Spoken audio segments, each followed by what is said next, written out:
Google Forms. This session is based in a Google Hangout Meet, and you can mute both your microphone and your camera. Strongly encourage you to mute your camera as well, because that will improve your network bandwidth. You can change other options as well as you want. I do want to remind everybody that the session is going to be recorded, so if you don't want to be recorded, now is a good time to jump out. And we are making use of the chat, and the Q&A should go to the correct document this time, which it didn't last time. All right, I'm going to jump back over to the presentation really quickly. I'm going to start the recording. Oh, somebody already did start it. Thank you, Aaron, for doing that, I'm guessing. And we're going to go ahead and move into the presentation. So I'm breaking this up into 3 parts. If you feel at any point you've reached a good spot for yourself, feel free to jump out. In the first part, we're going to be going over basics of Google Forms. The part 2 is going to be how you differentiate using a form by branching. And the third part is how you make quizzes out of Google Forms. This session is going to go a little bit quicker than yesterday's did. The video for that is already up and posted. We will be posting this video up shortly as well. Give us a little bit of time to get caught up, but we're jumping in there as quickly as we can. So basically, you've got 3 parts, 3 demarcation opportunities. Stick around for as long as you want, and we'll try to get you all there. All right, part 1, we're going to use basic forms. There are a couple of different ways to get to a Google form. Google likes to hide the best stuff under their More options. When you're in your Google Drive, you can click on New. Doesn't look like that anymore. It's a multicolored plus, but it's still in the upper left corner of the screen. Click on the More, and you'll find Google Forms there. You can select it that way. Or what happens a lot is just go to forms.google.com. It will take you right to all of your Google Forms and show you an option of forms that you can start making as well. There it is under the waffle, the 9 dots, or the app switcher, whatever you want to call it. Again, hidden under the More option, there is Google Forms as well. 3 different ways to get to it. I'm going to jump into a form real quickly. I'm going to click a new tab and go to forms.google.com. And I'm now on a page that shows some nice templates, as well as any forms I have made recently. It's a little bit like my Google Drive, but only my Google Drive for Google Forms. They all have the nice purple icon, easy to identify, easy to use. Templates up at the top. There are actually more templates to choose from. This first one is a blank template, a blank form. I'm going to start there.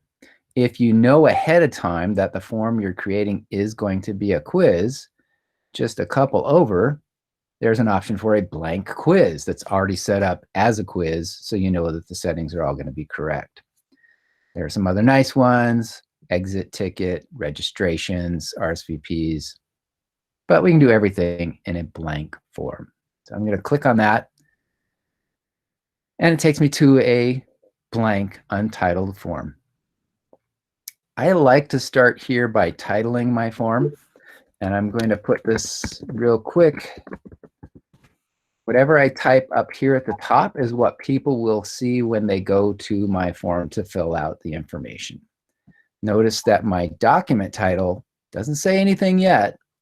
If I click it, it will take whatever I've typed and put it up here as the name of the document. The name of the document does not have to stay the same as the title of the form. The form title is what the people who are using the form will see. The file name is what you will see when you're looking for it in your drive. So you may want to put more information up here so it's easier for you to be able to tell what you're doing. This is 6-20 session number 1 for today. I have 2 of these sessions today. All right, so my file name and my title for my survey can be different. This is your benefit. This is for your participants' benefit. There's also a spot for a description.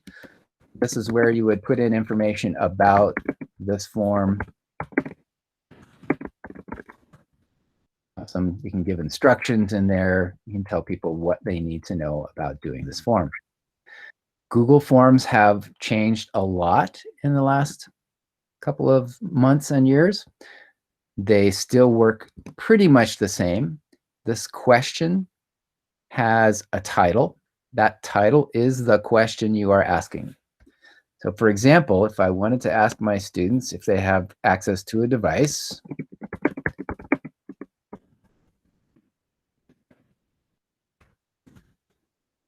notice that the form changed.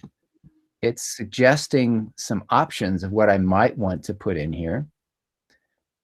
And based on what I type up here, it's also going to change, it's going to change the question itself.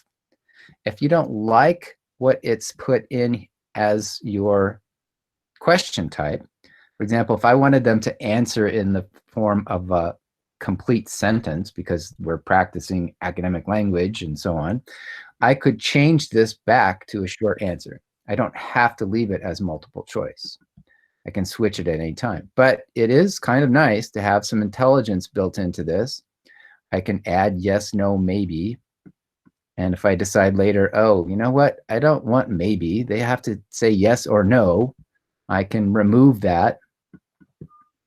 And if I realize, oh, I did want maybe, I can always click down here just to add in another choice. Now I've got 3 choices, yes, no, maybe. I can even add other, which allows them to type in a response. I'm not going to do anything with that one right now, but this question doesn't really lend itself too well to having an other, but that's what I've got for now. So that's basically how I set this up. I add as many questions as I want using this floating palette. I can add questions here. I can import questions from other forms. So if I already have a set of questions that I want to use, and I've already created a form for it, but I don't want all of those questions, and I don't want to reuse that form, I can import questions from another form. It's going to show me all of my other forms. I'm going to use this form that I've used before. I select it. And now it's going to give me what do I want from the questions available. I only had one question available there. And I can import that question. So I don't have to type in the same thing every time. I can reuse questions from other forms too. It's a nice option if you have lots of forms. I can add titles and descriptions. I can put images in here. By the way, I can add images to any of my individual responses as well. This is a great visual support for language learners. I can also add a video, and this takes me to either YouTube or a direct URL to a specific video. And I can also add sections. Talk about sections when we get to the second part of our presentation. All right, so I'm going to change this question from, do you have access to a device? Because I already have it up there twice. Now, I want to find out a little bit more information, and it's less of a yes, no kind of a question. What internet access do you have at home? And notice that this time, Google did not change my question. It did not know how to handle this.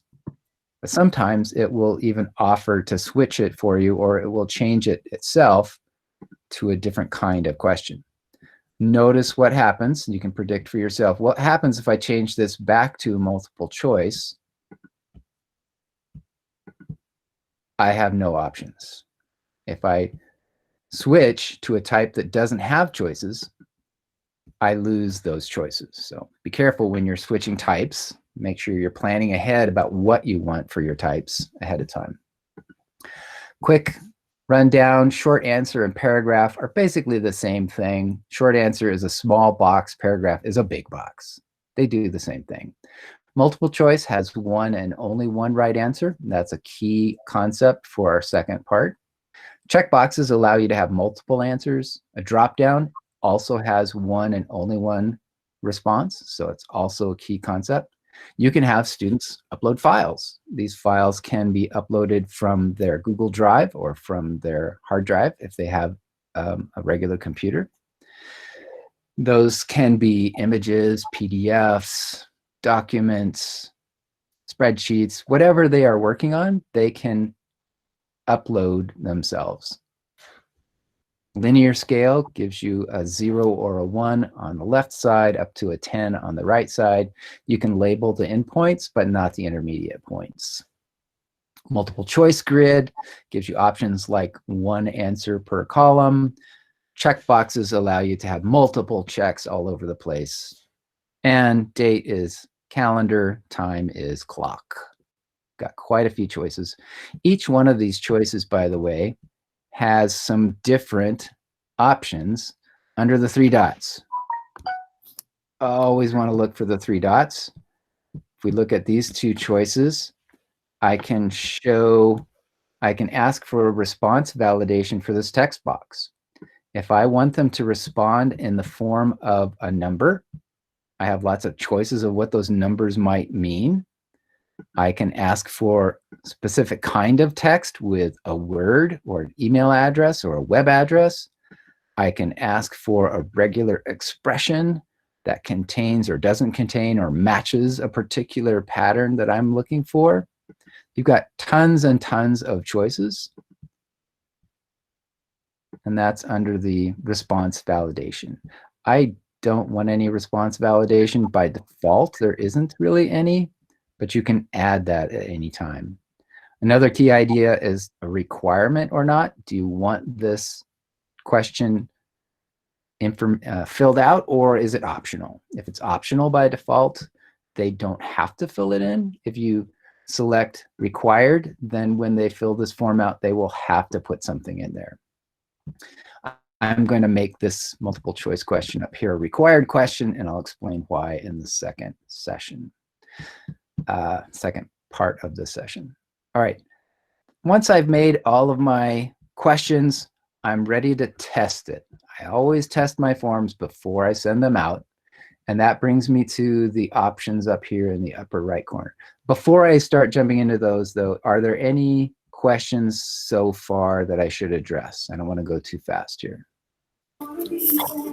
Can you give an example of taking a question from another form and putting it in this form? Yes, I'll do that again real quickly. So I'm going to use this option to import a question. My example might be, I might have a final quiz that I like to use that has 20 questions on it. But for homework or for a pretest, I might want to just give them 5 of those questions. So I'm going to come in here and look at, let's see, what's one that has a lot of questions in it. Here's one. This is my copy of my Tech Digital Coach observation form. I'm selecting this.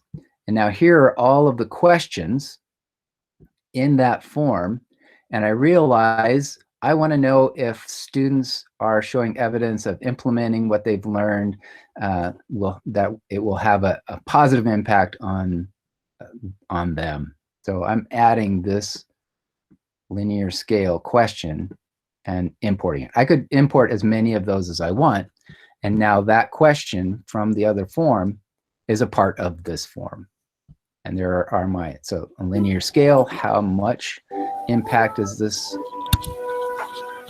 I'm doing a quick observation, walking around the room and just marking down, oh, you're a 7, you're a 2, whatever. And I can give these a label, no impact, informational. And I might have a rubric that helps me understand what the heck those 2 terms really mean. Thanks for walking me through that. Yeah, that's great. It's much easier than it seems like it should be. import question, where are the other questions you want, pick the questions you want and modify them as you need.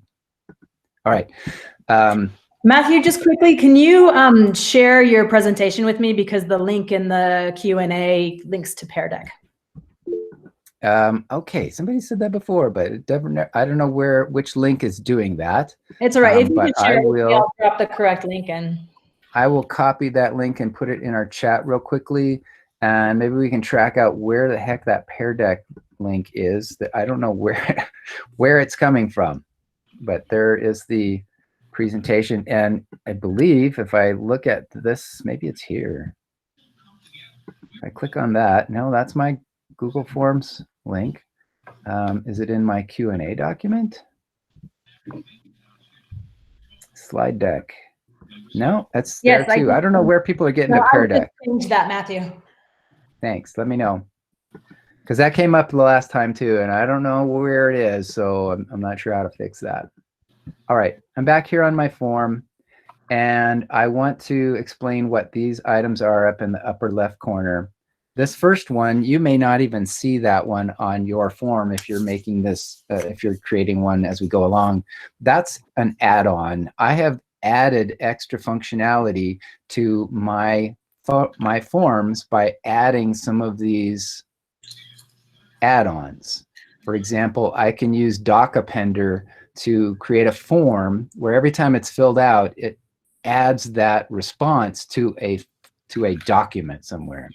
That's not a functionality that's built into Google Forms. That's something somebody else said, hey, we need to be able to do this all the time. So they made it up. They figured out how to do that. Another nice one is Form Limiter. You can limit the number of responses you have that match a certain criteria. Google Forms does not have any way to limit how many people can select the first option, for example, for a time slot or something. But it is an add-on that can be added onto your Google form. You find those under the gear, the settings app, under, oh, sorry, it's not under the gear. Why am I going there? It's under the 3 dots. That's where the best stuff is always hidden anyway. Under the 3 dots, down at the very bottom here, we have a script editor where you can script your own if you know how to do that, in which case you should be teaching this class and not me. Or you can look for add-ons that other people have invented. And there are a number of them in here. Some of them are much more interesting and helpful than others. I'll let you decide what you want to do with those. I'm going to just go back to my form. Let's see, let's go back to, because that was the page I was in, and now I want to go back to my form. I need my form, so let's see, should be most recent. There we go. I'm back into my form. Great. The other dots, the other icons that we have up here real quickly, your customized theme allows you to change colors. You can add your own image. You can modify the palette you're using, the font style, and so on. This is some fun stuff to play around with, but I'm not going to spend any time with it. The next one is the eyeball, and that's how you preview the form that you've made right now. It always makes me nervous to click on people's eyeballs, but that's the way it works. I'm now in the live form. By the way, the link up here for the preview is the actual live form link if you want to get it that way. So this is now showing me the form. I'm going to fill it out. Do I have access to a device? Yes, I'm on one right now. Implement learning, positive impact. We'll say a 7, always room for improvement. Text box down here, it is not required. So I'm not going to fill this part out, and I'm just going to submit it. This is what students will see at the end, and I'll show you how to change that so it's not just a generic, your response has been recorded. How impersonal. And a link to submit another response. You might not want them to have that option. When you're previewing it, you get a second tab that you can close to go back to your editing. Real quickly, the gear, we'll go into this in more detail general. This is how you can choose what the form does by default. Your DPS forms are restricted to DPS, the DPS domain. People have to be signed in to be able to get to this form. Uncheck that if you're going to send this form out to the greater community, to parents, or you don't want students to have to take that extra step of signing into something. You can limit the response to only one opportunity, so they can't do it twice.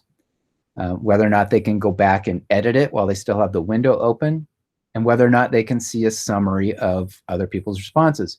For example, if you were taking a quick status of the class, temperature of the room, and you just wanted a quick pie chart that pops up showing where people are, this summary chart and text responses, you wouldn't have any text responses in, but the summary chart would be a nice graph of the class as a whole without indicating any specific individual responses.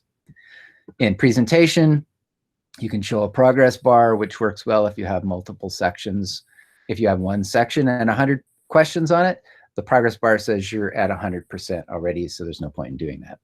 Shuffle question order is really helpful when you're in a classroom setting. Now that we're in a virtual setting, it means almost nothing. It also can be a problem if your questions need to be in a linear format. For example, take your answer from the above question and tell me more about your response.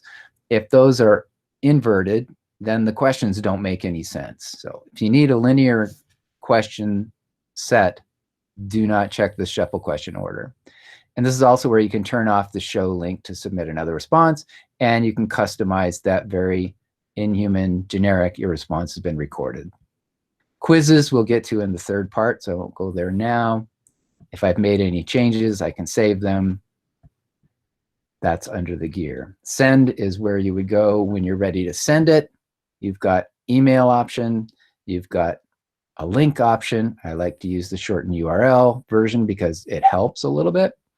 And if you know how to embed this code on your own website or other service, there's the embed code for you too. So there's an advanced set. There's an intermediate set that gives you your own link. And this one lets you send out emails to people from the forum itself. Now that I've had a response, I not only have questions, I now see my responses and I can see how many responses I have. When you're looking at a response, we don't see much interesting information down here, but it makes some nice little charts. You can do whole class. You can do item analysis, one question at a time. And you can also look at each individual student's responses. So nice information, individual, question, or summary. Notice when I did the individual, I can print out copies of each student. I'm not going to do that now. Each individual student's responses. Very handy. I can also, doesn't matter which tab I'm on here, I can also push all of this data out to a spreadsheet.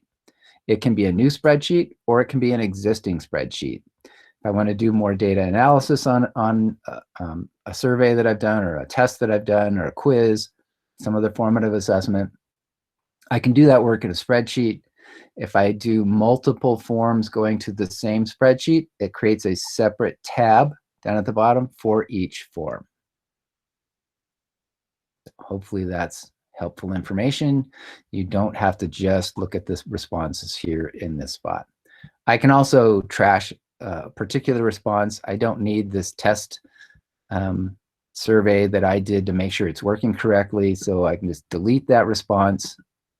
And my quiz now has, my survey now has no responses in it, but I still have all of my questions. All right, questions at that part so far. Any questions I need to address or questions that I may have created? How are we doing, folks? I think all right. Can you just show a little bit more about how the responses maybe go into a spreadsheet and how they can see which answers Yes, go with certainly. which So I'll student? go back into the preview and I'll fill this out real quick. And I'll do another one here for another student. Actually, this will be a conflicted student. And so now I have 2 responses. I'm going to close the preview window. Back here in my form, I have all of my responses. My entire class has filled this out, and now I can see that I have 2 different answers down here out of my choices. Here's my distribution down below. Here are my written responses, and I can look at individual questions. Here's one response. Here was another response. Here are my individuals, 1 of 2, 2 of 2. So if I go back to 1 of 2, there's my yes person. 2 of 2 was maybe, showing me the responses for this person. What's missing from here, should be glaring, is I don't know who's filling this out. So unless I'm collecting student responses, which forces them to fill out, to sign in with their DPS Google account, you'll see their Gmail, their DPS Gmail account in here. I need to have a question that's asking for their name. Otherwise, I have no idea. This is student 2 for me. This is student 1. That's just the order they came. It doesn't tell me who 1 is or who 2 is. All right, so I'm ready to push this out to a spreadsheet. If I haven't already done this, it gives me the option to create a new spreadsheet, and it offers a title for it. It's the same title as the name of the form. Or I can choose to add it to an existing spreadsheet, in which case I would, it'll give me a moment to select one here. It'll give me a list of my recent spreadsheets. I'll go ahead and create a new one. And it's creating it and opening it up. And here we have a timestamp that shows when these were done. It shows me each question. I like to take this top row and realign them so that I can actually see what the questions are. There's yes, 3, and no, maybe, 5, and maybe. Each row is a separate response. If I had another form also populating into this same spreadsheet, I would get another tab down here, and then I could have a 3rd tab where I'm gathering data from both of those and trying to do some analysis on my own about how my students are progressing. That's a spreadsheet class, not a forms class, so I'm not going to spend any more time with spreadsheets. Matthew, are there can any you other questions also about? show how you would push this out via Google Classroom to multiple classes? Yes. So when you're creating an assignment in Google Classroom, when you add a form instead of a doc, that form actually takes them to the live link, not to editing the form. It takes them directly to this location, not to this location. So adding a Google form is an easy way to send them the link to the preview, basically, the live form itself. It's just like any other assignment you would have in your Google Classroom. And that made me think of something which totally flew out of my head, and maybe it'll come back to me in a minute, but we'll get back to it. Oh, yes. If you want to share this form with another teacher for editing purposes, instead of sending it, like we had an option here, what we want to do instead is add collaborators. Collaborators are people who can also edit the form. This looks more like the sharing box from a Google Doc, but if you share a Google form, you're sending it to the live form. You would add collaborators to add other people who can edit the document. They would be in this side, not this side. Good questions? All right, are we ready? When I'm making a short answer, it gives me the option to have a regular expression. What does that mean? That might be a math expression, or that's that kind of down here under response validation. a regular expression, it's going to contain something or does not contain or matches or doesn't match. You put in what that pattern is. So it might be a sentence stem.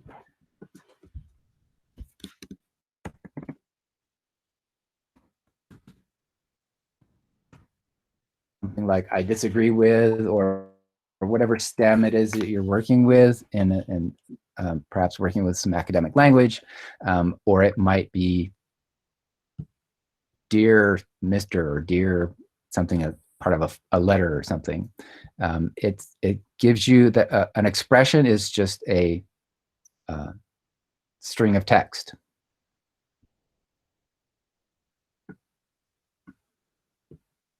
All right, I'm going to go ahead and say that part 1 is over. So if you feel like you've gotten everything you need for now, this is a good spot to jump out. And I'm going to dive right into part 2.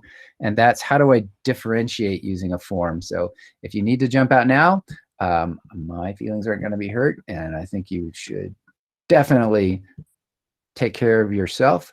But I'm going to go ahead and start moving on to part 2. And that's working with forms to make them differentiate. There we go. All right, part 2. I want to branch my form because I want people who have yes as a response to be able to finish the form immediately. I want people who say no to get a specific set of responses so that I can let them know where to pick up a device and the times the school is open to come and collect a Chromebook.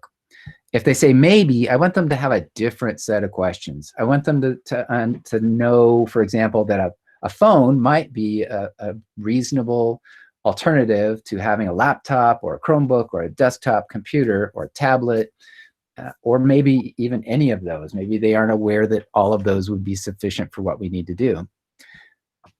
So I'm going to branch my form based on their response to this question. Do you have a device? That question for me is critical. That's going to determine where they go next. So before I even get started, I would probably even diagram out what I want to have happen. I might take a 3x5 card and put out on each page of my form that I'm going to have what's going to happen there and how they connect. So because it can get a little crazy if you branch and then you branch and then you branch from that, and it can be a little confusing about what's going where. I'm going to keep this a little simple though, because I only have about 3 minutes to finish this section. It's all based on adding new pages. There's sections in this floating palette. I'm going to add 3 sections. I'm going to add one for yes, one for no, and one for maybe. Actually, I'm only going to create 2 for right now. No, I'm actually still going to make 3. I like to make an n+1 set of branches because this first branch is actually going to just jump right out of the form. I don't need them to do anything else. If they are good, they're good. We're done. So I need a branch for no, I need a branch for maybe, and I need a third branch to collect everybody back if they were a no or a maybe. So I'm going to add my no branch. Now I have a section here. I'm going to add another branch for maybe, and I'm going to add one more branch. This is optional. It's something I do, but isn't something everybody else needs to do. So there's my 4th branch. This one, I'm just going to say thank you, sort of a message at the end. This one, if I'm remembering right, was maybe. This one is no, and I don't have a section for yes, because that is going to do something different. So far, all I've done is I've decided on what my branching question is, and I made sections for each of those branches that I want. That should be pretty clear so far. Now I need to wire things up. When I come back to my branching question, definitely want it to be required. I don't want kids to just skip this and click continue and see what the next section is. Under those 3 dots, if I'm using multiple choice or drop down, because I have to have one and only one answer, I can't have multiple answers, I can go to section based on this answer. There's another shuffle option order, which is great for classroom management, but doesn't help us in a virtual assignment area. When I do that, when I turn on go to section, notice this new option, go to what section, go to what section, go to what section. Yes, I don't even want it to go to a section. I just want it to submit the form. So from this answer, and when they submit it, they're going to be done. People who answer no, they will go to the no section. This is why I named the sections the same as the answer. Not only is it reminding the students what their answer was, it also reminds me what section I need to connect them to. So the maybe needs to go to the maybe section, no is going to no, and yes is going to just submit the form and they're done. I can have as many questions as I want on this first section, but I can only have one question that branches.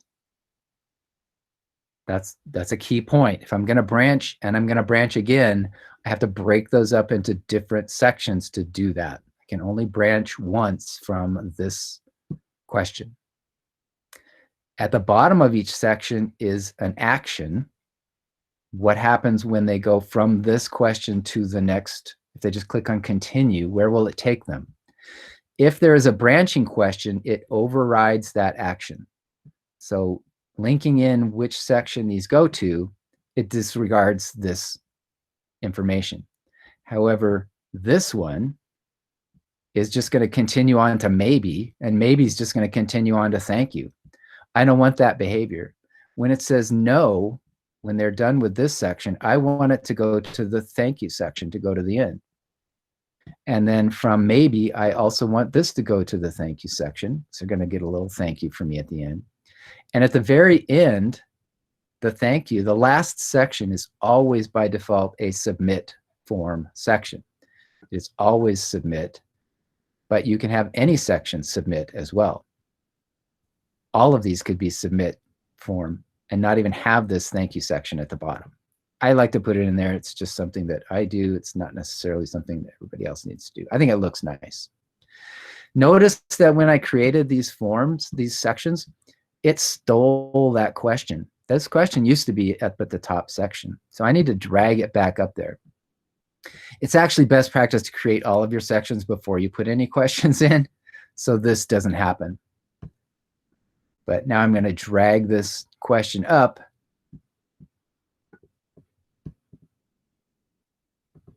All the way back up to our first section.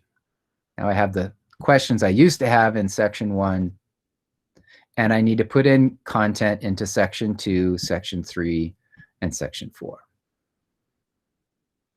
At this point, I would go ahead and under no, I would let them know dates and times for pickup. Maybe I'm going to send them a link to a website.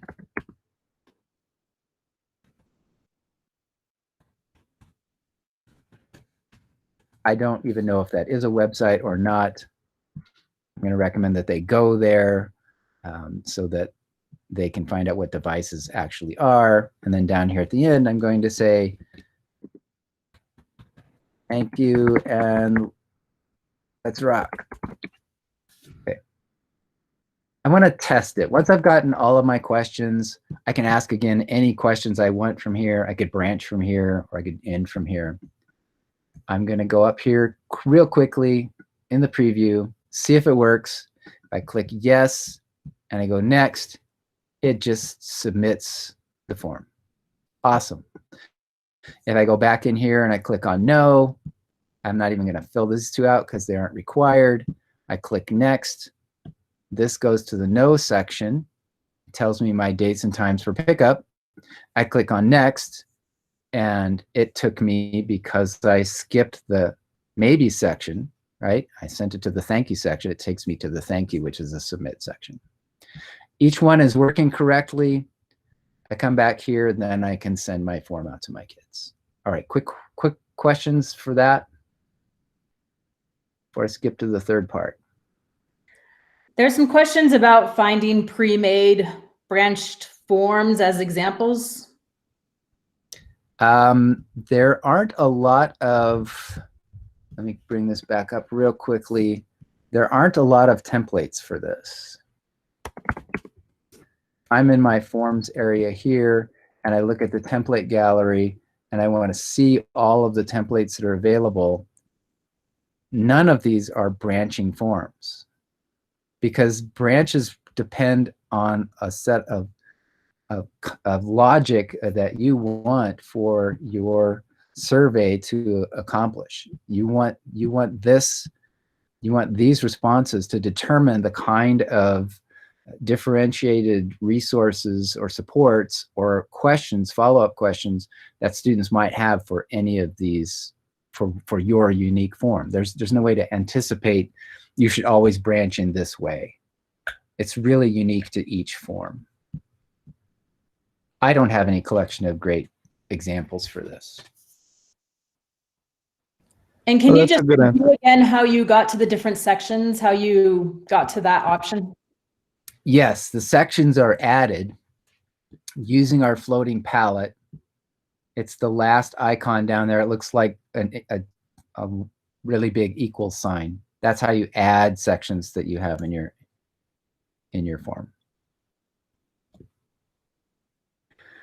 Okay, very quickly, since we're over time already and I want to get you guys out of here, I will stick around for a little bit afterwards to answer individual questions, but we want to look at how to make this an actual quiz.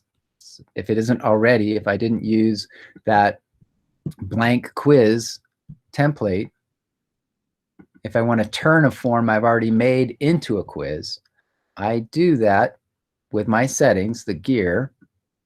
Again, remember we had general settings where you can choose what happens to it. Like, are you collecting addresses? Are you restricting it to one response and so on? You have presentation options and you have a quiz option. In a quiz template, this is already turned on for you. If it's not turned on and you want it to be a quiz, turn that on and you have some options. For example, you can use locked mode on Chromebooks. If a student is taking one of your quizzes in a Chromebook, they will not be able to open additional tabs. That does nothing in a virtual environment we're in right now because they can look at their phone. But in a classroom, that might be helpful because students wouldn't be able to open up other tabs, Google it, type it, copy and paste a response from the internet. You can also choose when the grades are released. Do you want them to be released now, or do you want to review them first and then release them? And you can choose what gets sent back to the students. Do you want to include missed questions, or do you want to show correct answers, or do you want to show point values? In my mind, easiest way to make homework, you give them a 10-question quiz. If they get it all right, they don't do any homework. If they missed 2, send them the missed questions only. They would have to correct those responses and send you an email with their corrections for what they missed. Correct answers, I think it's always kind of nice to do that. But again, you wouldn't want to send that out if you don't want every other kid in the building to know what the correct answers are on your quiz. And whether or not you want to include the point values. Sometimes it's easier not to send point values because you have fewer questions to explain to people why was question 2 worth more than question 4. Once you've turned it on and you come back to your questions, did I turn it on? I did turn it on. Oh, I did not. Turn that on. I didn't save it. Critical step. How do you assign point values again? Here's how I do that now. I was just trying to get to it.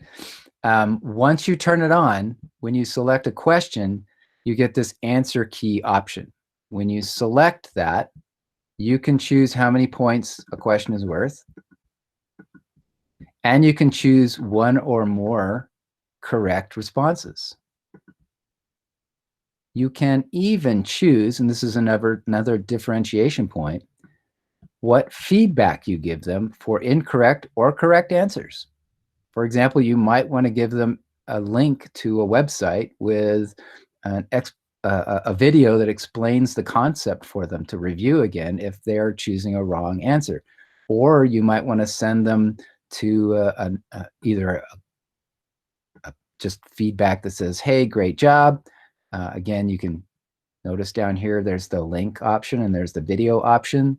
You can send them to differentiated responses. Maybe this correct response sends them to a different form where they can try out 3 similar questions to see if they're consistent or not. So you've options here for feedback. I didn't make any, but I did choose my correct answers and my point values. That's true for any question. There's my answer key. I don't have, it's just a text box. It's actually a point value. That's not going to be something that I can choose what the correct point value is. And down here under my short answer, again, mark, I can add a correct answer. The correct answer might be a 1-word. I wouldn't put in a correct answer that was a lot of different things. You want to be a little careful about what you're putting in there when you're assigning point values to a short constructed response, especially if it's a longer written response.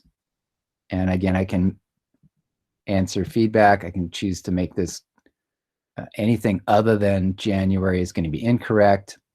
I can add multiple answers in here. I've got an option of different ways to represent the same thing done whenever I've added all those in. That's a form. That's been turned into a quiz. You do that by selecting the settings for quizzes and just turn it on.